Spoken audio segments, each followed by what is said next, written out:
Embrace the power of knowledge at Sanskriti University, ranked first in most promising university in engineering and management in India. Visit www.sanskriti. Mythology, अगर हम इसको समझें, इस word specific को, myths, हाँ जी, उसकी study.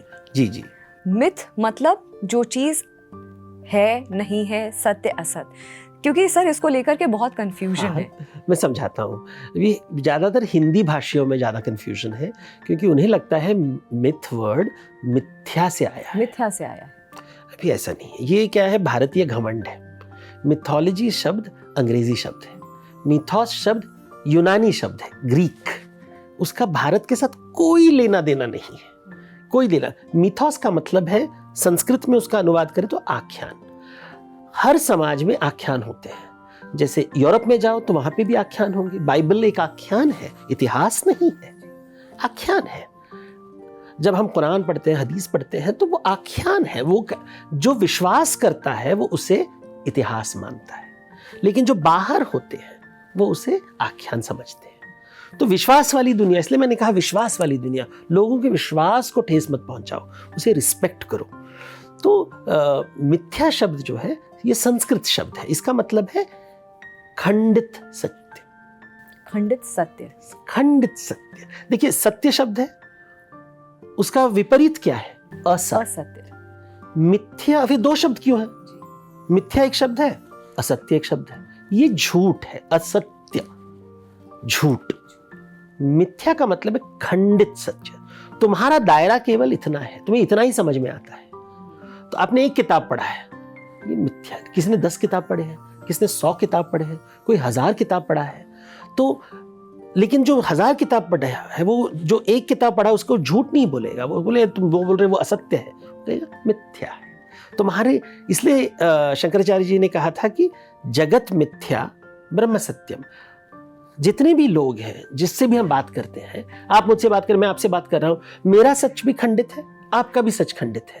जब हम बात करेंगे तो धीरे धीरे हमारा जो खंडित सत्य है बढ़ता है, हमारा ज्ञान बढ़ता है, वृद्धि होती है। लेकिन अनंत तक हम नहीं जा पाएंगे। जो अनंत ज्ञान रखता है उसी को सत्य समझ में आता है, और वो ब्रह्म है, भगवान है।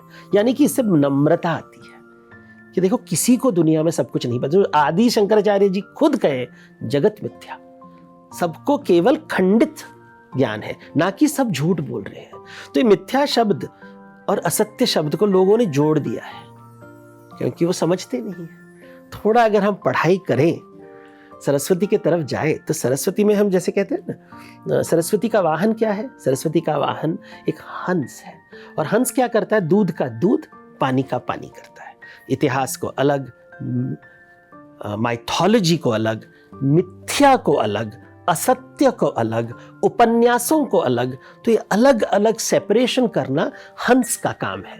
अभी बोलिए, पानी अच्छा है या दूध अच्छा है? दोनों की अपनी अपनी इंपॉर्टेंस है। एग्जैक्टली। वैसे ही इतिहास का एक इंपॉर्टेंस है, माइथोलॉजी का एक इंपॉर्टेंस है, मिथ्या का भी इंपॉर्टेंस है, कभी कभी असत्य का भी इंपॉर्टेंस है।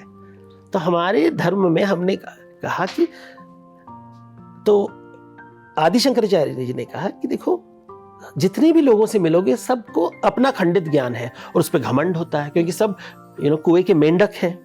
तो गुस्सा मत करो उनसे, प्यार करो, क्योंकि वो कुएं का मेंढक है। वो जोर जोर से चिल्ला रहा है कि मेरा पूरा ब्रह्मांड का ज्ञान है, क्योंकि मुझे कुएं के बारे में सब कुछ पता है।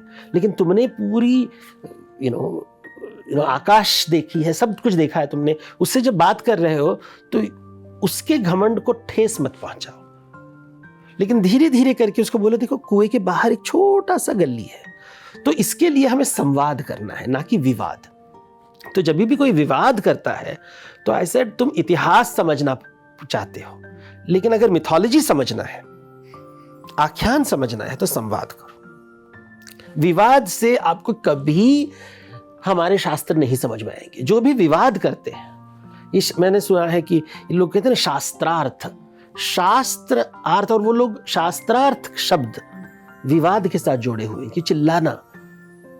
बिकॉज विवाद जब करोगे तो जो ज्ञान आप कमरे में लेके आए थे, लेकिन मेरे पास एक विचार है और आपके पास एक विचार है, और अगर आप कमरे में आते हो और हम दोनों विवाद किए, जब हम निकलते हैं तो हमारे पास दो चीज होती है, वही ज्ञान जो हम लेके आए थे, और दूसरा गुस्सा, और कुछ नहीं। तो गुस्सा लेके जाते हैं हम, और चोट लेके जाते हैं, और उसके साथ जो ज्ञान था वो ज्ञान वृद्धि नहीं हुई है।